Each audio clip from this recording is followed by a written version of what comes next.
Hello guys, welcome back for another Japan coronavirus update. Today is March 3rd, 2020.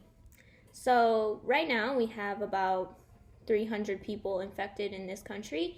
I'm going to put down a link below if you guys want to see where these confirmed cases are spread throughout the country.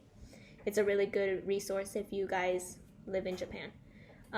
So Hokkaido seems to be in emergency mode right now, and I actually read an article made by NHK, and these health experts did this calculation, and they came out with a statement saying that as many as more than 940 people in that prefecture could be infected. And if that proves to be true, then that comes to show how underreported these numbers are, and I'm pretty sure that general trend can be seen in other epicenters in this country as well. So with the school closures, that seems to be making headlines all over the place, and a lot of people have positive and negative things to talk about. That makes the child care facilities busy because the parents still have to go to work. So child care facilities are being, in full capacity right now. And to the contrary, I feel like that can be grounds for more transmission. I mean, a lot of people will argue that the virus seems to spare kids, but we don't know that yet, and we don't want to take that risk. But I wanted to suggest that perhaps these overfilling childcare facilities could facilitate the spread of the virus even more. And because the teachers are now out of work, some teachers are being asked to help with the daycares as well. The experts tell the youth to stay home, so that comes to show that perhaps Japan is doing as much as it can to try to mitigate the crisis. I want to call it a crisis because I really frankly do think it's a crisis here. So this type of things are fueling this panic buying that you might have seen videos around the internet of people shopping for toilet paper. Toilet paper seems to be like the main thing that everyone is buying, but make sure you guys are buying other things as well. Like, yes, it's important to have like a good amount of toilet paper, but you don't need like 15 packs of toilet paper. So make sure if you're still out there buying toilet paper and stuff like that, don't hoard them, but make sure you just get what you need. The Mainichi newspaper came out with this article saying that that's fake news. That people panic buying toilet paper is actually not happening, but if you go back to one of my earlier videos, I do show you guys the toilet paper shortage has been going on for quite a while now. That my video that was made in the beginning of last month, so even a couple weeks back they were already putting limits on it, and they were, you could see the shortage going on there. So I don't know what the Mainichi paper is trying to do, but it sounds like they're trying to kind of like downplay the panic because people here are starting to get concerned for the right reasons. So the experts and the manufacturers of the toilet papers are telling people not to panic buy. I've seen a lot of like contradictory advice given by like these government entities. Like even in the United States, they have people from the CDC saying not to wear masks. Like they're going out their way to say not to wear a mask. But honestly, like,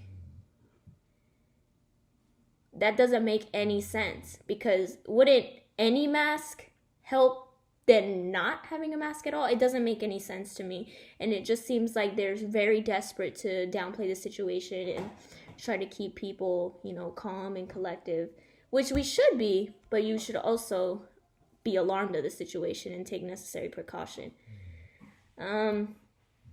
One thing that really devastates me today is that the government is going to cancel the March 11th ceremony. Now, in 2011, as you guys might know, magnitude 9.0 earthquake shook Japan, caused a massive tsunami. Tens and thousands of people died. It caused a nuclear meltdown. There's the equivalent of Chernobyl going on in a prefecture in Fukushima.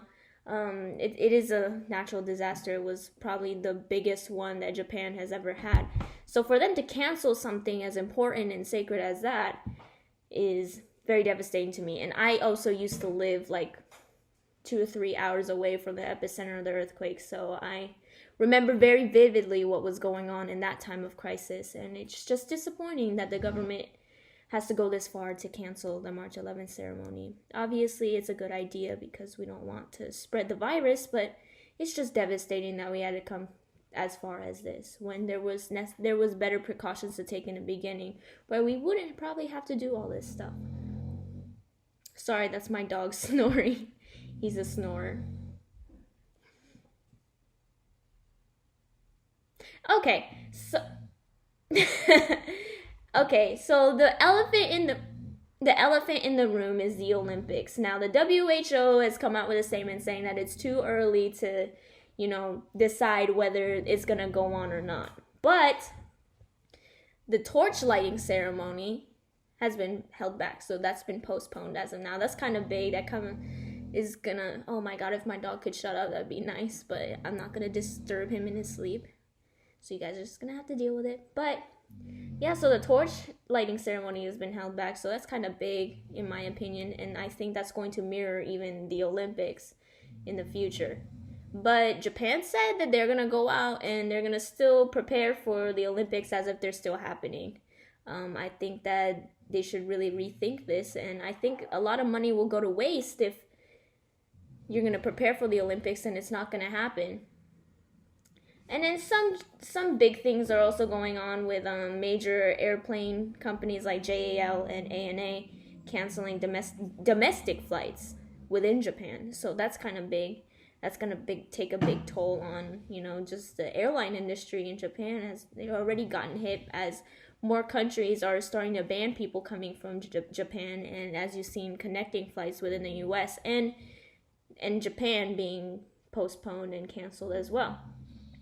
They have a trade union hotline for workers, so obviously they're also taking an economic hit, and they needed to create a hotline for these workers to address their concerns. And then bookings for hotels dropped very sharply in Tokyo.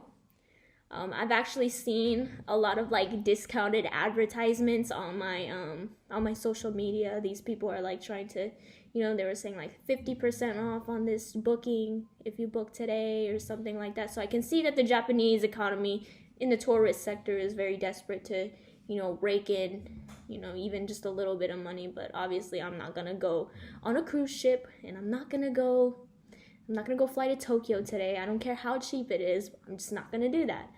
And the school closures obviously are hitting the part-time teachers as well on a economic scale, because obviously these people aren't getting paid, and that's unfortunate. So that's all I have for today. As always, make sure you like and subscribe and comment any discussions you guys would like to have, and I will see you guys next time.